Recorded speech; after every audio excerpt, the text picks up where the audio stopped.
Noong nakaraang February 8, inilunsad ng Jesus is Lord Church Worldwide o JIL ang isang executive selection committee na binubuo ng mga pastor. Layunin nitong gabayan ang publiko ukol sa mga tumatakbong senador sa 2025 elections. Sa episode na ito, alamin ang dahilan kung bakit binuo ang komiting ito at ano ang mga pamantayang gagamitin nito sa pagsuri ng mga senatoriable. Pakinggan ang salita ng Diyos para sa bayan, hatid ni Brother Eddie Villanueva. Sabi ng statesman na si Edmund Burke, "For what is necessary for evil to triumph is for good men to do nothing." Hango ito sa prinsipyo ng James chapter 4 verse 17 na nagsasabing, "If you know the good things to do and you don't do them, you sin." Sa kasawiang palad, ito ang malaking kasalanan ng maraming Kristiyano sa mahabang panahon. Bilang mga tao ng Diyos, alam natin ang mabuti sa masama. Alam natin ang Kanyang salita. Alam natin ang kalooban ng Diyos. Ngunit marami sa atin ay tahimik at kimi kahit tinatawag tayo ng Diyos na isa publiko ang kalooban niya sa lipunan. Kung hindi naman nananahimik, naduduwag. Kung hindi naman naduduwag, nananatiling mangmang o walang alam.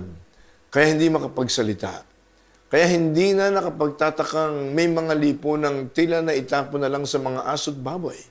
Dahil hindi nakialam ang mga anak ng Diyos sa paggawa ng mga batas, sa paghubog ng mga kabataan, sa paglinang ng kultura, at sa iba pang aspeto ng nation building o state crafting.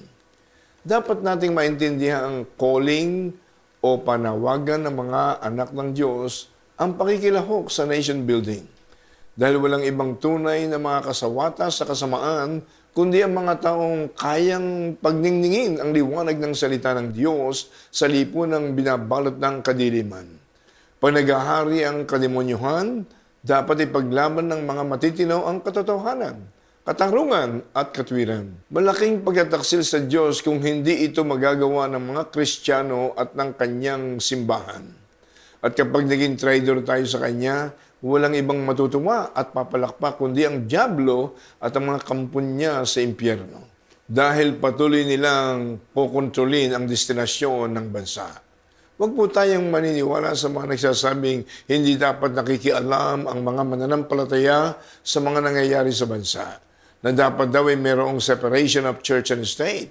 Ito po isang malaking kasinungalingang galing sa dyablo na siyang nag-distort ng kahulugan ng separation of church and state.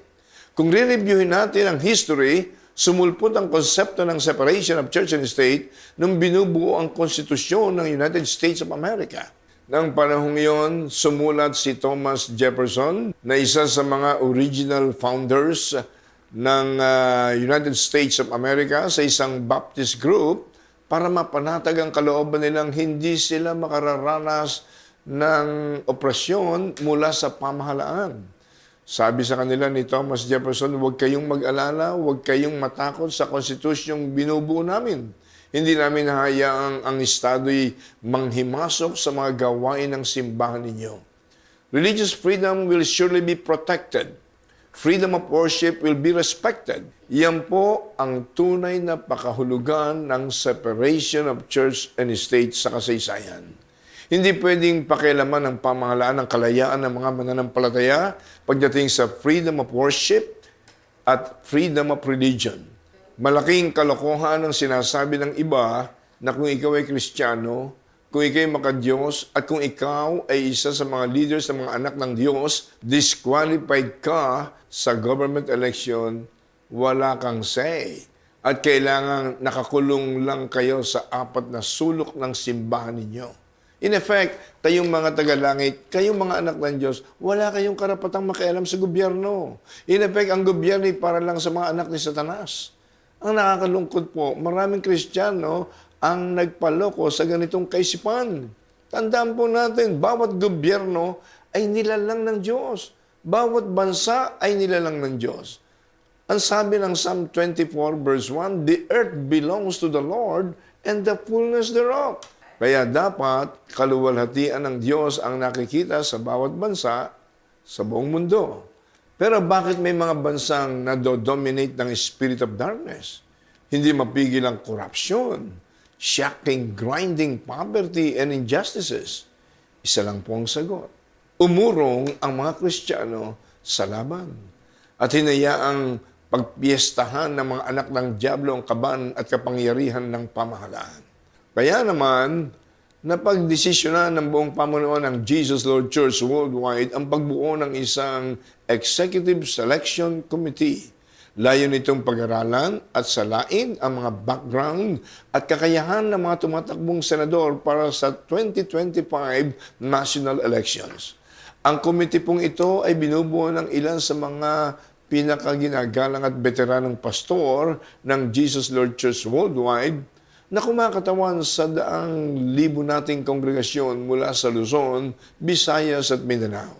Ito po'y alinsunod sa mandato ng Diyos sa bawat mananampalataya na nakasaad sa Matthew chapter 5, verse 13 to verse 16 na nagsasabing, "You are the salt of the earth.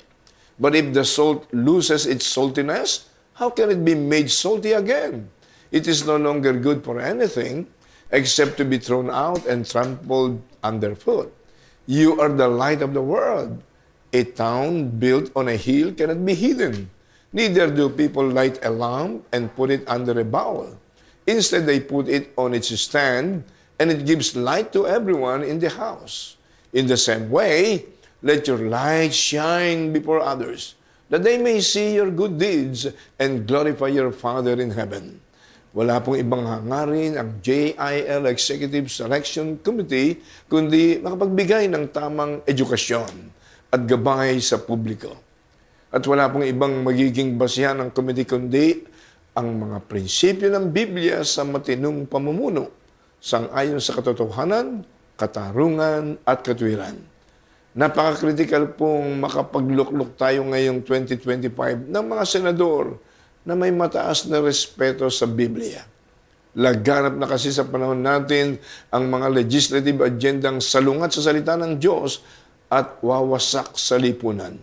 Kaya naman ang JIL Executive Selection Committee ay magbibigay ng special na atensyon sa mga usaping mahalaga sa Kristiyanong pananampalataya at maging sa iba pang faith communities.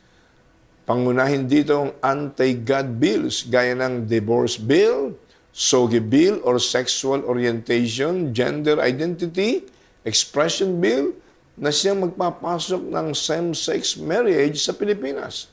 At ang mga panukalang batas na nagsusulong ng comprehensive sexuality education, kung saan tuturuan ng iba't ibang sexual activities ang mga estudyanteng minor de edad. Sa pag-usad ng mga ito sa Kongreso, nakapasok na sa pintuan ng ating bansa ang isang paa ni Satanas. Huwag po nating hayaang tuluyan siyang makapasok sa pamagitan ng mga senador na walang pagpapahalaga sa moralidad at sa mga prinsipyo ng Biblia. Kaya naman tungkulin ng JIL Executive Selection Committee na tuparin ang Proverbs 25 verse 5 na nagpapaalalang, "Remove wicked officials from the king's presence, and his throne will be established through righteousness." Ibig sabihin, dapat nating siguruhin hindi mananalo sa eleksyon ang mga nagsusulong ng mga makademonyong batas. Sa halip ay magkaisa tayong suportahan ang mga kandidatong may banal na takot sa Diyos at may mataas na paggalang sa banal na kasulatan. Kaya sa mga susunod na linggo po ay abangan natin ang mga hakbang ng JIL Executive Selection Committee tungo sa matalino at makadiyos na pagpili ng mga senador na dapat iluklok ng bawat Pilipinong may tunay na pagmamahal sa Diyos at bayan. Because when the righteous are in authority, the people rejoice. But when the wicked rule, the people mourn. Sabi po ng Proverbs 29 verse 2. Kapag ang matutuwid ang nasa pamahalaan, nagagalak ang buong bayan. Bakit? Dahil uulan ng pagpapala kapag matutuwid ang namamahala. Because righteousness exalts a nation, but sin is a reproach or a disgrace to any people. Proverbs 14:34. Kaya panahon na para ang mga tunay na nagmamahal sa Diyos at nagmamalasakit sa bayan ay manindigan.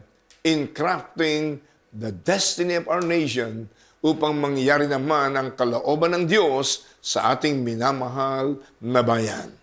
God bless us all and God bless the Philippines. Naway napagpala kayo ng salita ng Diyos para sa bayan. I-follow si Brother Eddie sa X at sa Facebook. Hanapin lang ang bro_Eddie sa X at Brother Eddie C. Villanueva sa Facebook.